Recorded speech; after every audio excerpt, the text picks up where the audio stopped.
ये कहानी शुरू होती है उस समय से जब न दिन था न रात, न आकाश था और न पृथ्वी। चारों ओर केवल अंधकार था। तारों और गैस के बादलों के बीच धीरे धीरे ऊर्जा और धूल के कण इकट्ठे होने लगे।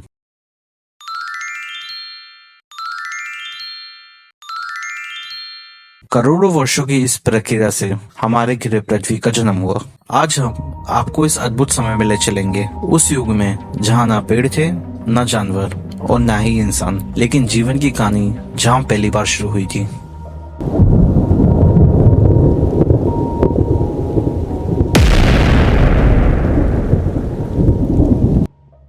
पृथ्वी के इतिहास को वैज्ञानिकों ने कई युगों में बांटा है। इनमें से एक है आर्कियन युग। आर्कियन युग को हम आर्कियन इयोन भी कहते हैं। इससे पहले कि हम थोड़ा आगे बढ़े, थोड़ा सा हम इरा, इयोन, एपोक और पीरियड के बारे में जानते हैं।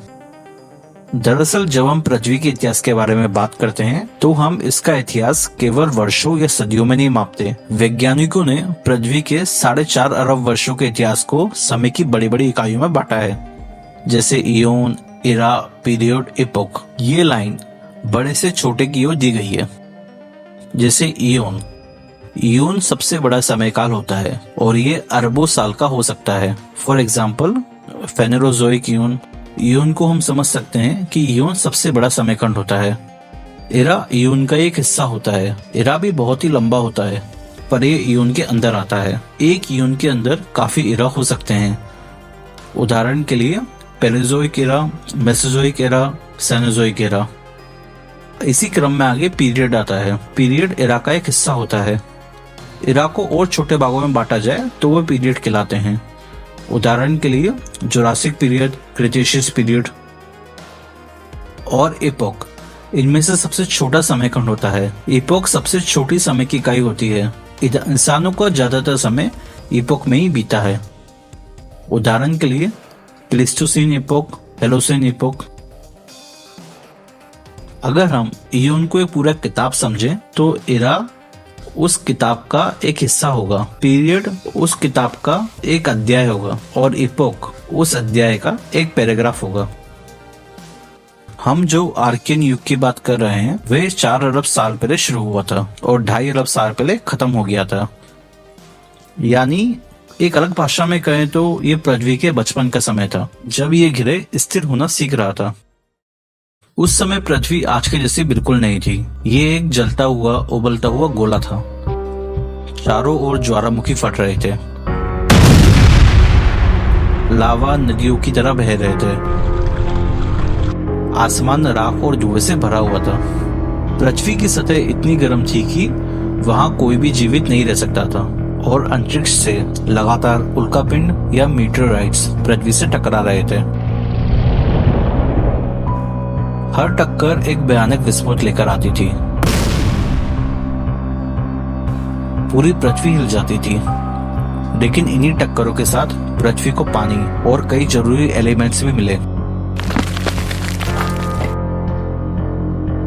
आर्कियन युग का वायुमंडल आज के वायुमंडल से बिल्कुल अलग था। उस समय हवा में ऑक्सीजन नहीं थी। इसके बजाय मौजूद थी मीथेन, अमोनिया, कार्बन डाइऑक्साइड या जहरीली गैसें।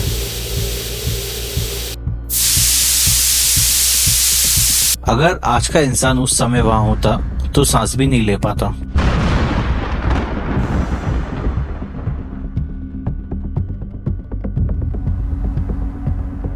धीरे धीरे समय बीतता गया। लाखों वर्षों में पृथ्वी धीरे धीरे ठंडी होने लगी। जब तापमान कम हुआ तो आसमान से लगातार वर्षा होने लगी।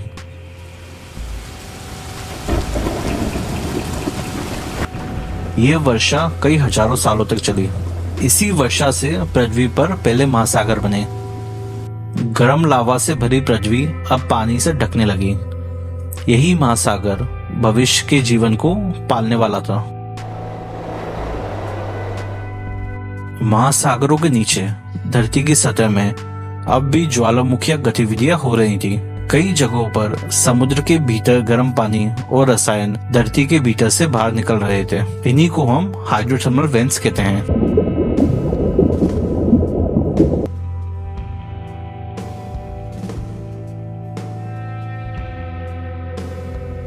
इन्हीं गहराइयों में घटी पृथ्वी की सबसे बड़ी घटना।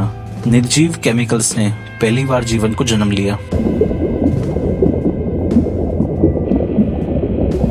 बहुत ही साधारण एकाकोशीय जीव या यूनिसेलुलर ऑर्गेनिज्म। ये जीव देखने में बहुत छोटे थे, लेकिन इनका महत्व अनंत था। इन्हें जीवित रहने के लिए ऑक्सीजन की जरूरत नहीं थी। ये केमिकल से ऊर्जा बनाते थे और अंधेरे में भी जीवित रहते थे। फिर समय के साथ एक और अद्भुत जीव विकसित हुआ, साइनोबैक्टीरिया। इन जीवों ने सूर्य के प्रकाश से भोजन बनाना सीख लिया। इसी प्रक्रिया को हम प्रकाश संश्लेषण या फोटोसिंथेसिस कहते हैं। साइनोबैक्टीरिया ने पृथ्वी के इतिहास की दिशा बदल ली। भोजन बनाते समय ये जीव ऑक्सीजन को बाहर छोड़ने लगे। इन जीवों ने परत दर परत संरचनाएं बनाई, जिन्हें हम स्ट्रेमोलाइट्स कहते हैं। आज भी इन चट्टानों में आर्कियन युग के जीवन के प्रमाण हमें मिलते हैं। धीरे धीरे पृथ्वी की सतह स्थिर होने लगी। महासागर फैल चुके थे, पहली ठोस जमीन बन चुकी थी। जीवन भले ही सरल था, लेकिन अब ये स्थायी था। आर्कियन युग के अंत तक पृथ्वी की दशा पूरी तरह बदल चुकी थी। ये अब सिर्फ एक जलता हुआ गिरह नहीं था, बल्कि जीवन को संभालने वाला एक जीवित संसार बन चुका था। तो ये था पृथ्वी के इतिहास का पहला अध्याय। यहीं से शुरू हुई थी जीवन की शुरुआत की कहानी।